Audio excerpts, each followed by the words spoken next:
Welcome to Leading Thoughts from LeadingAge New Jersey.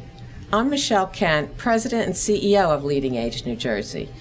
We represent and advocate on behalf of nonprofit mission-based nursing homes, assisted living facilities, continuing care retirement communities, subsidized housing, as well as other services and programs for seniors across the state of New Jersey.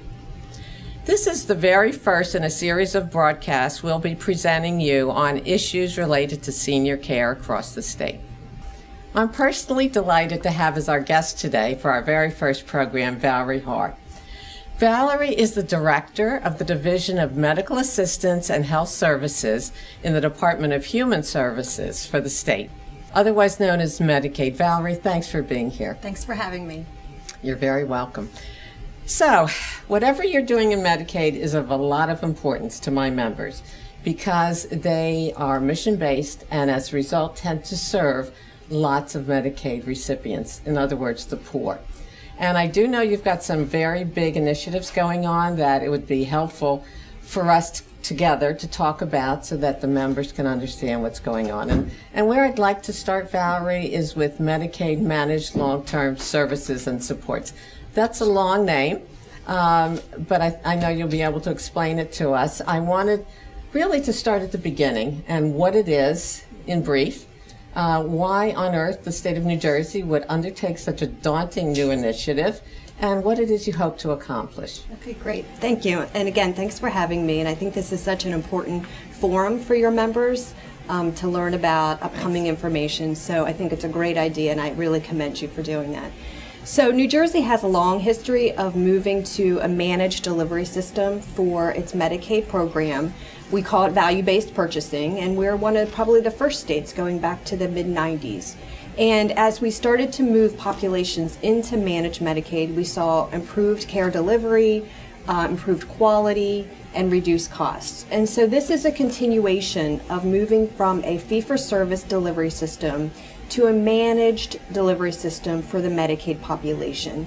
And we're not unlike other states. Other states have already done this for their managed, for their Medicaid program.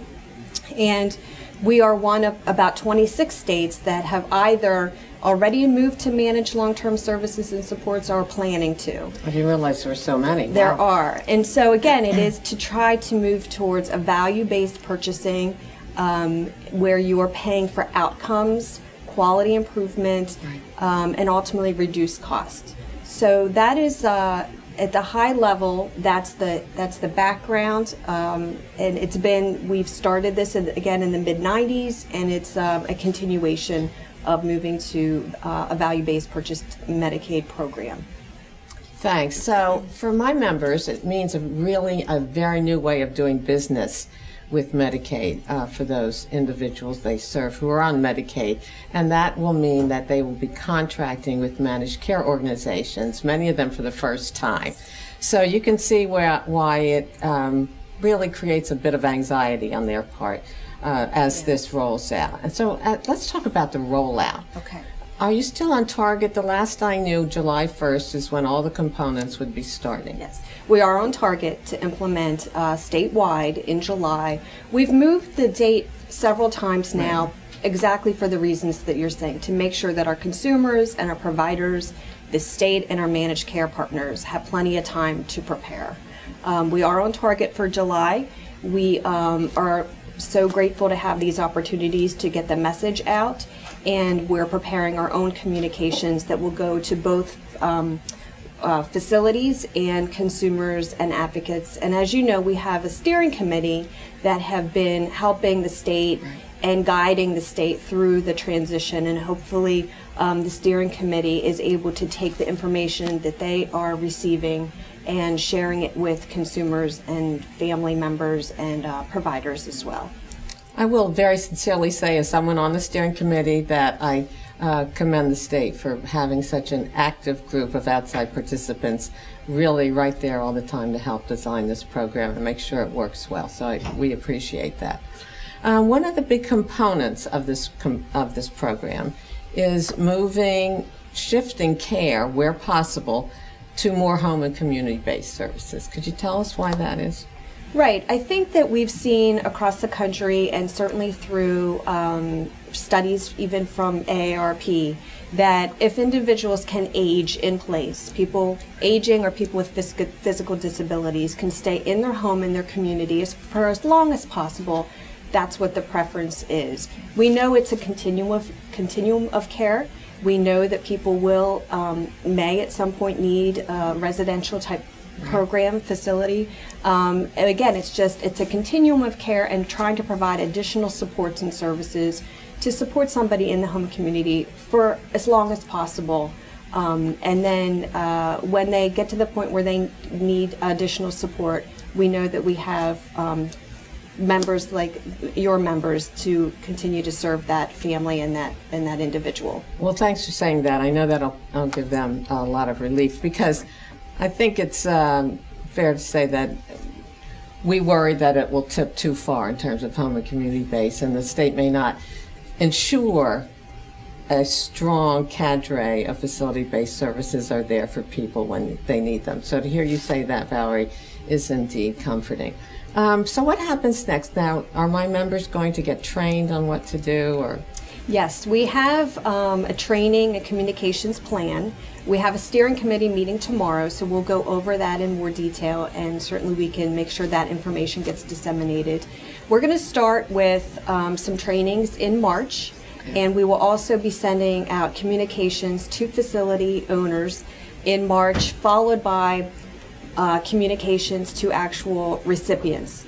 So we want to make sure that the facilities have ample notice so that they know what's coming to the members and can be aware and help in communicating the changes. Okay, so in a couple of months they will all start being trained. Now, what should they be doing in the interim? Anything? Yes, in the interim we would encourage them to reach out to our 5 participating Medicaid managed care organizations and start some conversations. Start talking about what it means to do business with a managed care organization. Right. I think that one thing that we've all learned through some of these changes we've gone through, and some very significant changes in the past few years, is you'll find that the individuals that work for our Medicaid HMOs are very caring, sensitive people. They're real people. They have their own personal reasons for being committed to the Medicaid program, and to be able to sit across the table and have a real conversation with real people from an HMO and a provider, I think is very important in building a rapport and a relationship. Yeah, thank you for that. It takes some of the stigma away of managed care as just this negative entity. So as they build those relationships, I think that's a very good suggestion. Even if they're not signing contracts yet, they can start to get to know who the people in the state are that they'll be interacting with. Yes.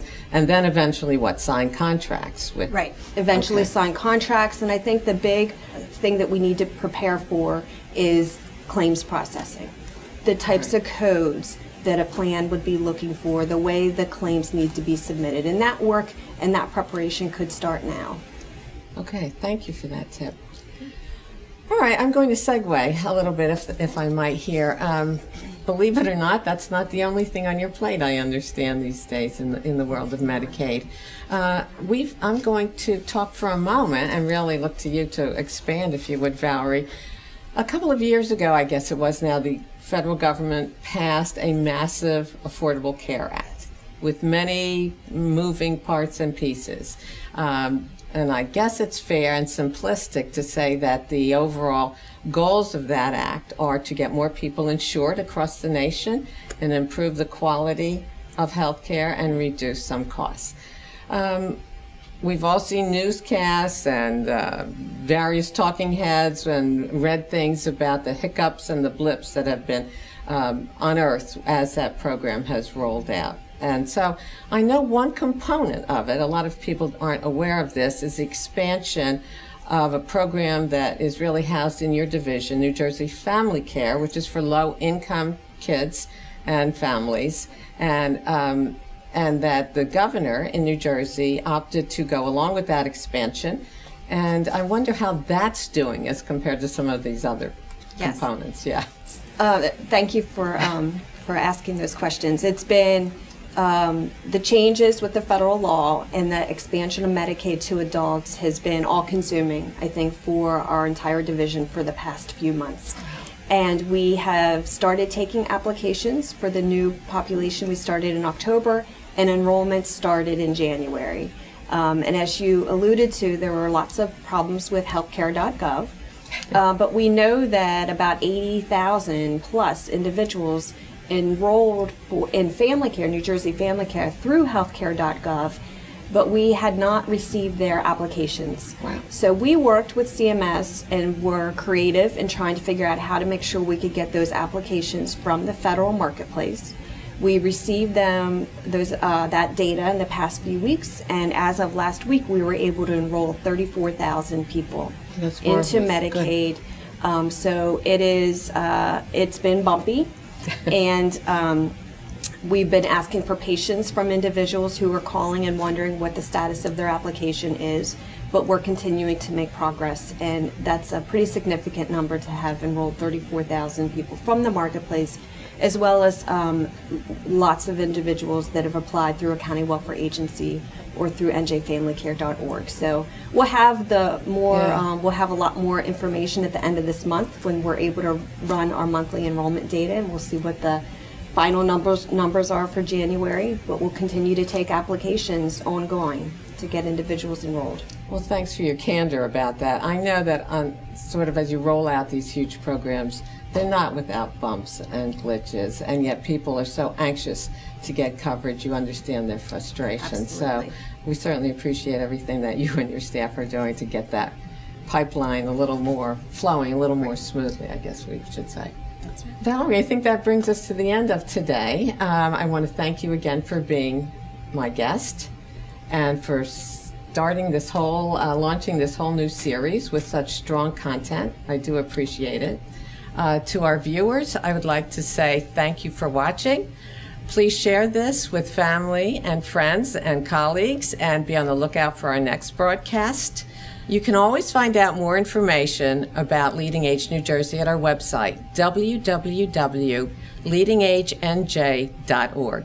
You can also follow us at Twitter at LeadingAge New Jersey. And relative to these programs, we certainly would like your feedback. So on new topics you'd be interested in hearing, or how you thought this went, questions for Valerie and that I can indirectly get to her, I know she'd be happy to get those. So once again, thank you so much for viewing. I'm Michele Kent, looking forward to our next broadcast.